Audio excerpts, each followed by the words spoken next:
तो सीधा ब्राह्मण न जान।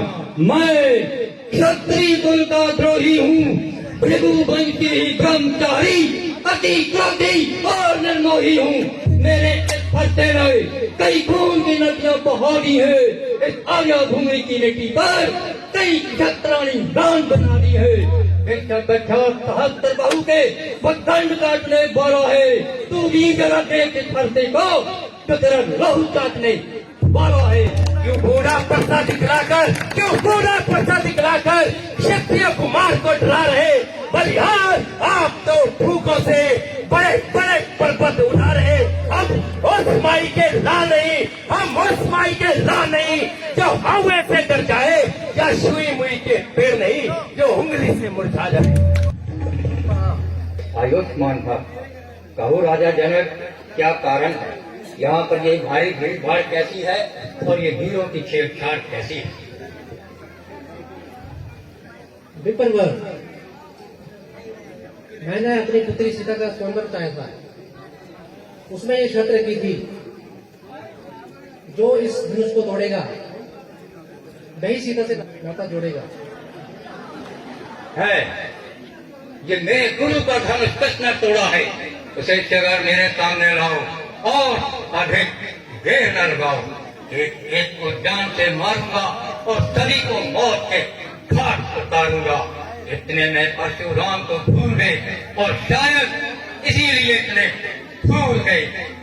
ऐ राजा जनक, मुझको जरा बतला, इस धनुष को किसने तोड़ा है? इस भरे स्वयंवर में किसने सीता से नाता जोड़ा है? उसे जगह मेरे सामने ला, वरना चौपट कर जाऊंगा। इस पृथ्वी पर जितना रात गिरा सब उल्ट उल्ट कर जाऊंगा।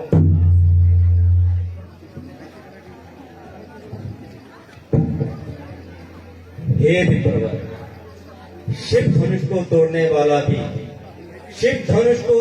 वाला भी कोई शिव का प्यारा ही होगा। जिसने ऐसा अपराध किया वह दास तुम्हारा ही होगा। जो कृपा पात्र हो गुरुओं का वह किस बात से डरता है? जिस पर कृपा हो ब्राह्मणों की, ये काम वही कर सकता है। लेने आया हूँ मैं परीक्षा, करने आया हूँ मैं इत्मीनान, चाहे इसके लिए मुझे करना पड़े युद्ध। कैसी लोगे परीक्षा और कैसा करोगे इत्मीनान? प्रमाण के लिए पड़ी हुई है ये टूटी हुई कमान। सुनिए विप्रवर, हम एक ही मंजिल के राही हैं। इन दुनिया वालों को मत बतलाओ, इस राज को राज ही रहने दो। तुम लीला अपनी करते जाओ।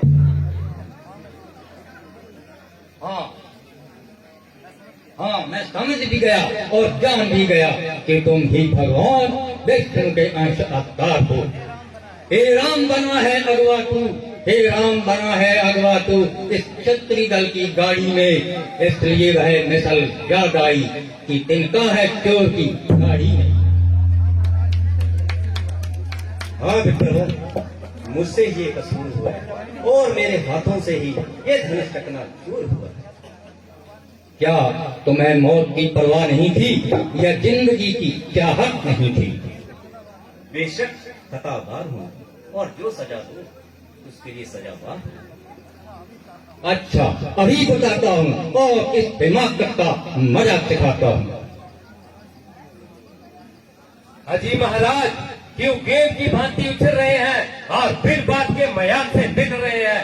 ये कमान बिल्कुल गली सड़ी थी और न जाने कब से कोने में पड़ी थी, जिसके लिए आप इतना दिल मिला रहे हैं और कैंची की तरह अपनी जबान चला रहे हैं।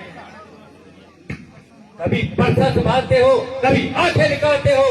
अगर कुछ मतलब है तो बता दीजिए, अन्यथा चुपके से अपनी ला दीजिए। भाई ने मीठे वचन कहे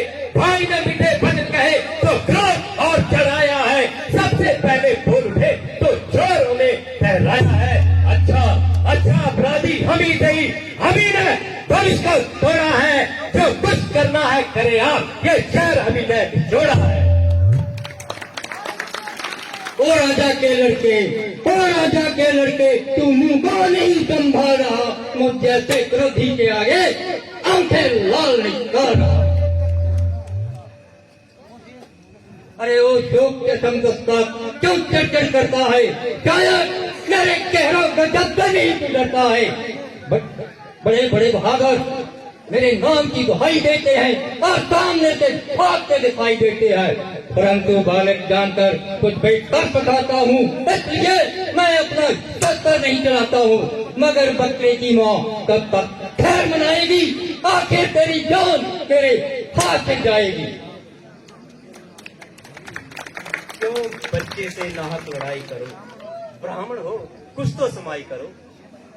ये बच्चा नहीं, ये बच्चा नहीं, यह की खेल है, तंद्र का इसमें मुझे खेल है। किया है गुनाह, किया है गुनाह, मैं गुनहगार हूँ, सजा दो मुझे, मैं सजाबार। ये करता है खुद मौत की जुस्तजू, ये करता है खुद मौत की जुस्तजू, जरा कर इसको मेरे रूबरू। तो लक्ष्मण भी कोई तमाशा नहीं, जो डालोगे मुंह में बताशा नहीं। जा, तुझे अभी बताता हूँ और मजा करती काट दिखाता हूँ। ऐसी कीड़े सी भक्तियां किसी और को दिखाओ, और ये फीके मजे हैं किसी और को दिखाओ। शराफत तेरी साफ बतला रही है, शराफत तेरी साफ बतला रही है कि मौत तेरी कर मंडला रही है। महाराज लक्ष्मण तो नादान है, आज भी आपको खाम खाक हुआ भगवान है। देखो वह दाम दिखला रहा है और शरारतें अभी पेश आ रहा है। वह कहने से मेरे नर्म हो गया, आपको तो खाम खा उस पर भ्रम हो गया। वाह खूब, इसी का नाम नरमी है। वह मुझे बातों बातों में उड़ा रहा है और मेरी ही नकलें करके मुझे और चिढ़ा रहा है। सामने से चला जा, कच्चे को दबा जाऊंगा। तू मुझे मत दिखाई दे, बल्कि भलाई इसी में है कि तेरी आवाज भी मुझे सुनाई न दे। कानों में उंगलियां दे लो, आपके लिए चारों तरफ सुनसान है। तू बड़ा शरीर है, आदमियों की तरह बांधकर मेरे हाथ में तीर है। अरे ओ बदजवान बेबाक शैतान, अभी देखता हूँ मैं तेरा तीर कमान। महाराज आप इसकी बातों पे ना जाइए, जरा गुस्से को जब्त फरमाइए और मेरे साथ कलाम कीजिए। बस भाई साहब, अब सहने की अवधि हो चुकी। आज लक्ष्मण के कानों को ऐसी बातें सुनने की आदत हरगिज रही। आपने कहता ही महराज महराज करके इनका हौसला इस कदर बढ़ा दिया और मामूली सा दिमाग आसमान पर चढ़ा दिया। अब मुझे अवश्य अपनी तलवार संभालनी होगी और इनकी ये हवा दिमाग से निकालनी होगी। आप बड़ी खुशी से अपने शस्त्र संभालिए और अपने दिल के अरमान निकालिए, मगर एक बात मेरी गौर से सुनिए। श्रीमान तपस्वी ब्राह्मण है, श्रीमान तपस्वी ब्राह्मण है, इसलिए मुझे आपसे कहना है, ब्राह्मणों का भूषण क्रोध नहीं जो महाराज ने पहना है, ये भूषण है, ये भूषण है क्षत्रियों का जो पहना जाता है रण में। अपराध क्षमा हो महाराज, शांति चाहिए ब्राह्मण में। अरे ओ बालक, मुझको सीधा ब्राह्मण न जाओ, मैं क्षत्रिय कुल का द्रोही हूँ, भृगुवंशी ब्रह्मचारी, अति क्रोधी और निर्मोही हूँ। मेरे फटे रहे कई खून की नदियां बहा दी है, इस आर्या भूमि की मिट्टी पर कई क्षत्राणी दान बना दी है। एक सहस्त्र बाहु के वो दंड काटने वाला है, तू भी जरा देख इस फरसे को जो तेरा लहू काटने वाला है। अरे कमबख्त, अरे कमबख्त, तेरे सामने ये क्या हवा समाई है?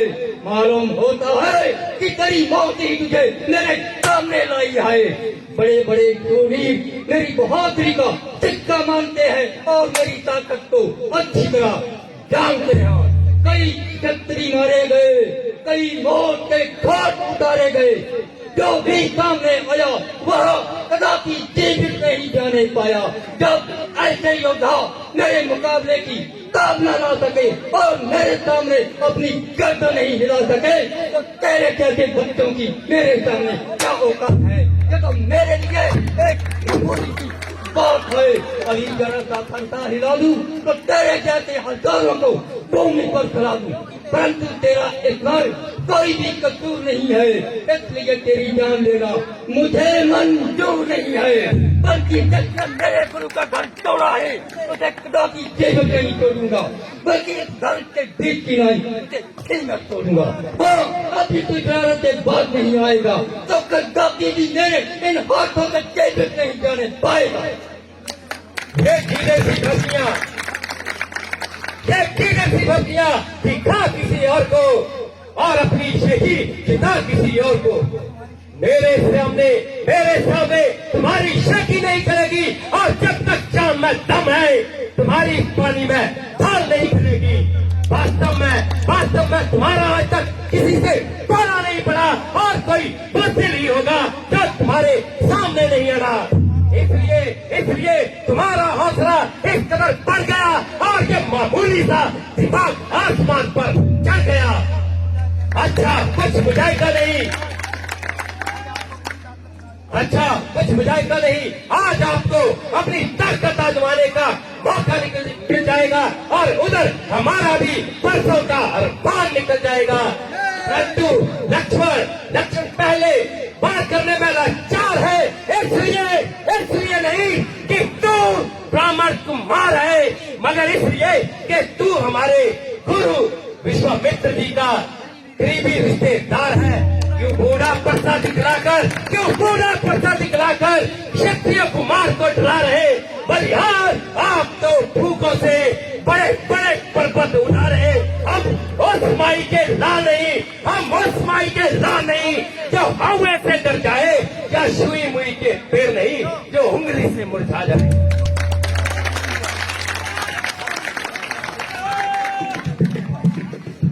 जो पिता के ऋण से ऋणी हुआ वह माता का बलिदाता है। इसी कारण ये हाथ एक बार फिर पकड़ाया है। इस कारण मैं इस कर्जे का पूरा भुगतान करूंगा और अपने इस छोटे खर्चे से तेरा बलिदान करूंगा। अरे वो धूत साक्षात शरारत की मौत अब तो इतनी जबान चलाने लगा कि मेरी इज्जत भी खाक में मिलाने लगा। वही बात हुई कि राज्य की जब गुफ्तगू होने लगी, आपसे तुम और तुम से तू होने लगी। खबरदार होशियार हो जा, मरने के लिए तैयार हो जा। मरने ना अब बिल्कुल कल्ला नहीं। एक ही बार में तेरी हड्डियां सुरमाना बना दूं तो मैं जी परसू गाँव नहीं।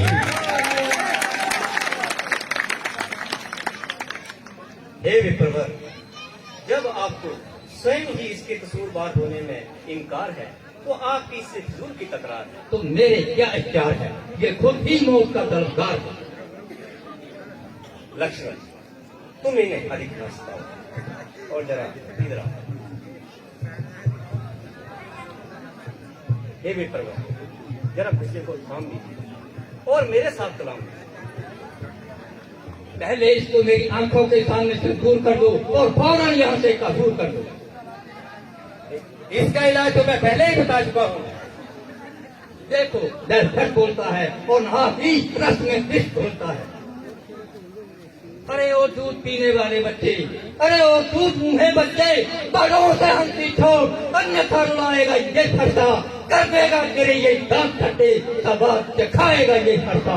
अभी तू बच्चा है, बच्चा ही है जो मेरे मुंह लगता है, मुझे सैकड़ों जी के आगे क्यों लड़कपन करता है। महाराज, हम बच्चे हैं और बच्चे ही लड़कपन करते हैं, पर आपको ये शोभा नहीं देता क्यों बच्चों के मुंह लगते हैं। भगवान, बच्चों की बातों का विद्वान का बुरा मानते हैं।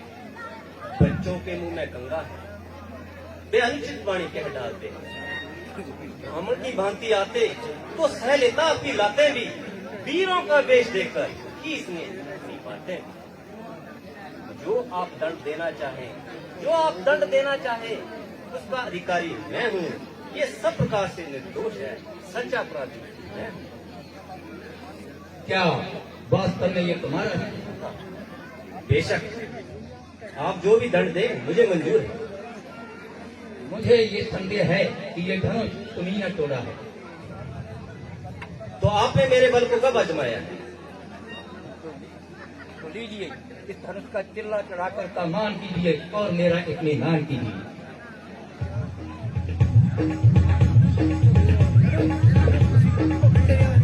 लीजिए मक्खन, चिल्ला चढ़ गया। बस उतार लीजिए, मेरा इत्मीनान हो गया।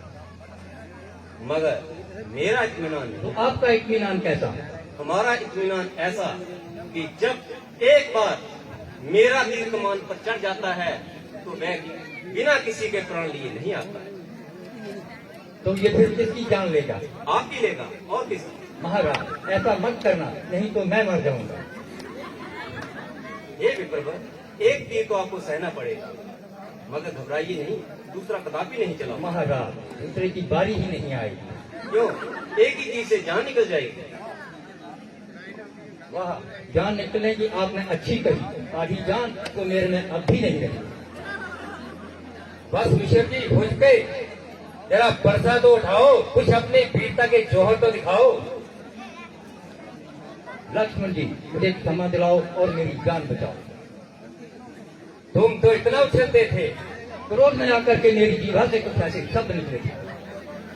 मुझसे क्या कहते हो? मैं तो तुम्हारी नजरों से पहले ही दूर हूँ और किसी भी प्रकार से सहायता करने के लिए मजबूर हूँ। भ्राता जी, देखते क्या हो, छोड़ दो तीर। महाराज, मैं आपका भिखारी हूँ, मुझे क्षमादान कीजिए और मुझ पर एहसान कीजिए। बहुत भगवान, मैं आपकी इस लीला से अति प्रसन्न हूं।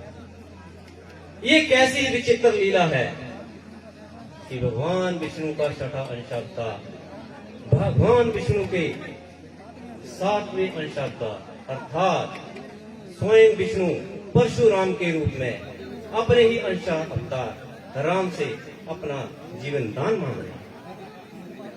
मगर पृथ्वी से पाप मिटाने के लिए ये सब लीला करनी ही पड़ेगी। हे विपर, आपको तो अपने की पर जरा शर्म नहीं, मगर शरण में आए हुए शत्रु पर वार करना क्षत्रिय का धर्म नहीं।